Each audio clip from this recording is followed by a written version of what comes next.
Hey guys, welcome back to my channel. Today I'm going to be doing something completely different. I have never talked about real estate before in my videos, but that's how I'm going to be doing here. So in case you didn't know, I took my real estate class last summer, and then I took the test on that, and then I took the national and state test a little bit later, and I actually passed both of them on the first try. It was very difficult, so if you're just going into this, don't think it's going to be easy. You're going to need to set aside a lot of time to study. I think my biggest tip is going through the course. Make sure you're reviewing like after every class and understanding each concept. That'll make studying later on so much easier. Also, I am in college right now, and I feel like just being used to studying and knowing what works best for me also really helped me out. So if you haven't studied in a while, it might be good to kind of figure out your learning style that might help you. So first off, what I did throughout the class is if you're in North Carolina, I highly recommend the Travis Everette videos on YouTube. I watched those kind of as my class was going. So it was kind of like a review session, and I was working as a delivery driver at the time. So I would just listen to the videos as I was driving. And yes, I watched every single one of them. I would speed them up. I would watch them at like 1.25 speed. But then later on, like as I watched the reviews at the end, like I've watched the reviews at the end like 3 times.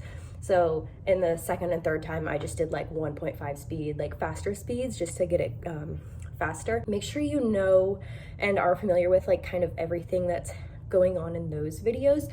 And then also right before my exam, I watched a video by, I think her name was Elisa Edmunds or something. I don't know. I'll link them.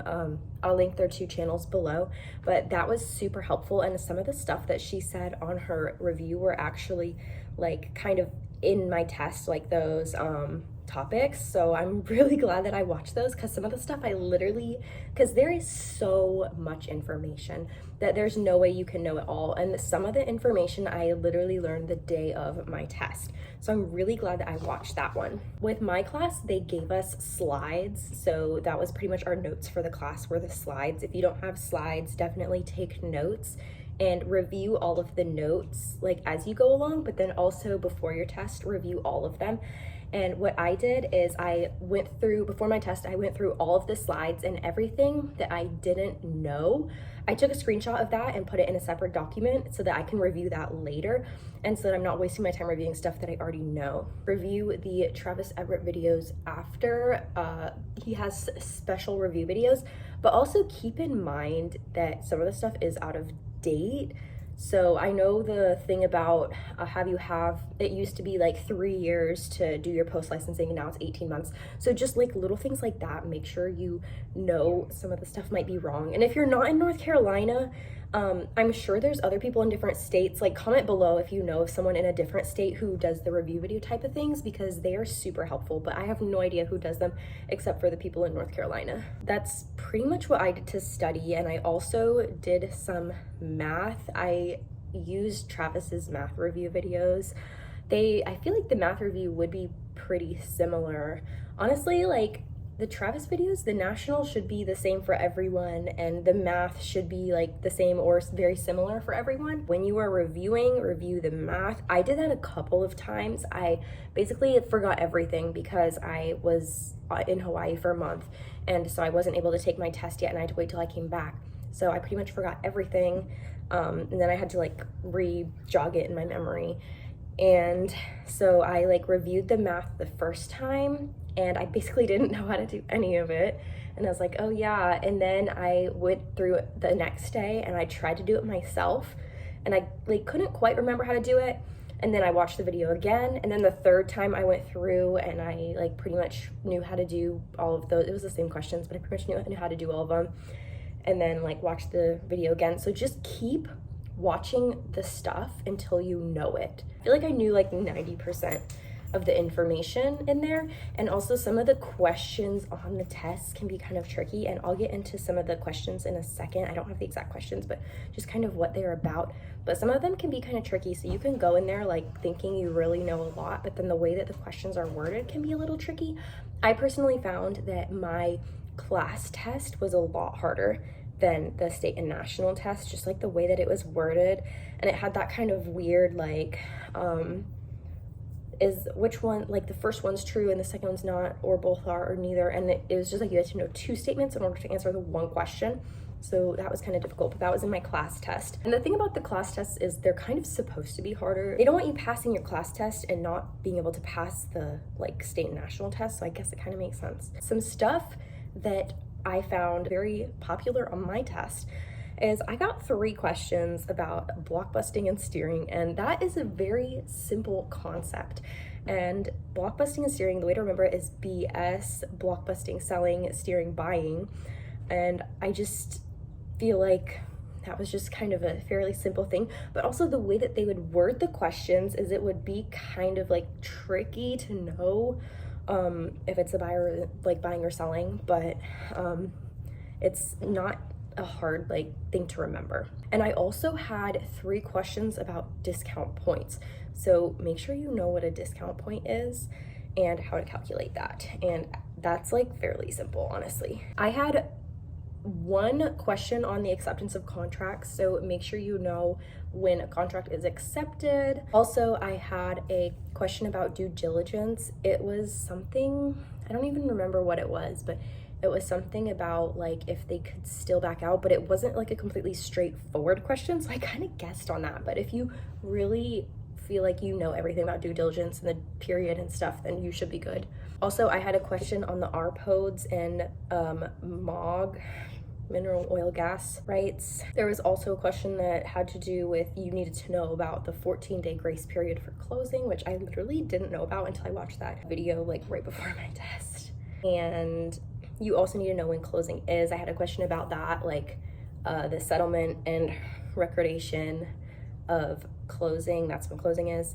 And then there's also some like random facts, you just like random numbers that you just need to know besides all of the random numbers for the state exam. You need to know for everyone, they need to know 43560 square feet in an acre and 640 acres in a mile. So make sure you know like unit conversion stuff. You can basically figure out all of the conversion information with just those 2 things, like and obviously you have to know like the townships and the sections and all that, but that's not too crazy to remember. It's mostly the like square feet in an acre and then the acres in a square mile, which is what is bigger numbers harder to remember. But yeah, also if you don't pass it the first time, I went in and I was already having plans for like if I fail what I'm gonna do.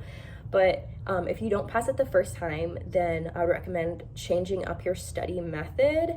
If you haven't like watched online videos, like listen to the online videos of other people's lectures, do that. I know where I went, they actually would let you sit in on a current class in order to kind of review before your test.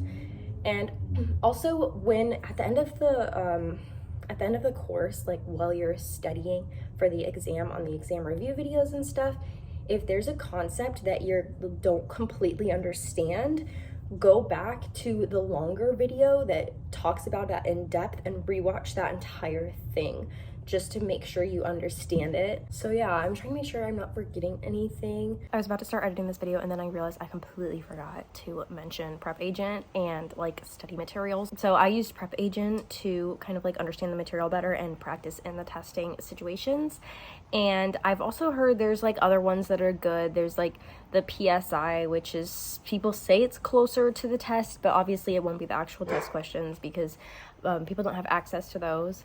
But also in my course, in my book, there was actually practice questions in the back of each chapter. So honestly, you really don't have to buy that if you just use those. Also, the place where I took the class provided practice tests. Also, there was like a practice midterm, a practice final, and just like practice tests on each section. So really definitely utilize the free stuff. And then also it's like really expensive, like Prep Agent and stuff. I think that stuff is really expensive. I didn't pay for it. But I don't know, if you feel like you need it, then do it. Maybe go in with someone else who's in your class and like split the price, you know? Highly recommend you need to do like practice tests because you might think you know the material and then when you're tested on it, you like need to be able to apply that, if that makes sense. So definitely do some sort of practice tests, whether it's the free stuff that your class will give you, or if you're buying stuff online, I definitely recommend something. But also, like, the test itself is so expensive. It's like $150 just per time to take it, and then prep agent and stuff like that, I think it's like $50 or something for a couple weeks. So I mean, that would be cheaper than retaking the test. So if you think that you really need it, then definitely buy it. It is worth it, but you don't necessarily need it.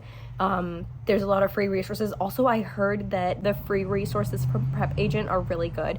Like, they have, apparently, like, I've never used this, I've never looked into it, but I've heard that they have like a YouTube channel and stuff with a bunch of free videos, and also they have a lot of free stuff on their website, so use that too if you don't want to pay the fee for that. This is like random, but I highly recommend going into the testing center and not taking the test at home, because I've heard so many things about people who have signed up to take it at home and then their proctor doesn't show up, or the link doesn't work, or they don't have a link, and then they don't get to take the test and they have to pay again to take another one. So even though my proctoring room was a little bit hot, it was still better than having like internet problems and stuff like that. Let me know if this video was helpful. If you are interested in more real estate type videos on like choosing a firm or something like that, I'm currently in the process of doing that.